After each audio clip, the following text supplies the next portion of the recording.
Hyderabad duty వస్తే హైదరాబాద్ వెళ్తా ఉన్నాను.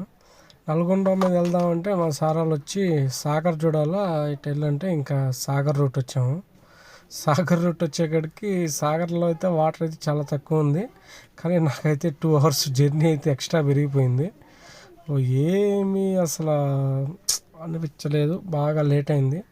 కానీ సాగర్ ఇది నేను కూడా ఫస్ట్ టైం రావడం సాగర్ అయితే బాగుంది. కానీ ఇంకా ఇక్కడ నుంచి వ్యూ అయితే వాటర్ వస్తుంటే మాత్రం ఎక్సలెంట్గా ఉంటుంది. ఆ వ్యూ ఎక్సలెంట్గా ఉంటుంది. కానీ వాటర్ అయితే పూర్తిగా లేవు. అంటే ఆ పక్క కూడా అంతకేం లేవు వాటర్. డ్యామ్లో కూడా వాటర్ చాలా తక్కువగానే ఉన్నాయి. సాగర్ రూట్ ఇదే ఫస్ట్ టైం రావటం. అంతకుముందు ఈ సాగర్ రూటే అంట మన హైదరాబాద్ రావాలంటే నెల్లూరు ఈ పక్క నుంచి రావాలంటే ఒంగోలు సైడ్ రావాలంటే సాగర్ పై నుంచే వచ్చేవాళ్ళంట. కానీ అప్పట్లో డ్రైవింగ్ ఎలా చేసేవాళ్ళో కానీ అప్పుడు డ్రైవర్లు మాత్రం ఏమన్నా ఎక్సలెంట్. ఇప్పుడంటే హైవేలు వచ్చేసినాయి కాబట్టి త్వరగా వెళ్ళిపోతున్నారు. Please like and share.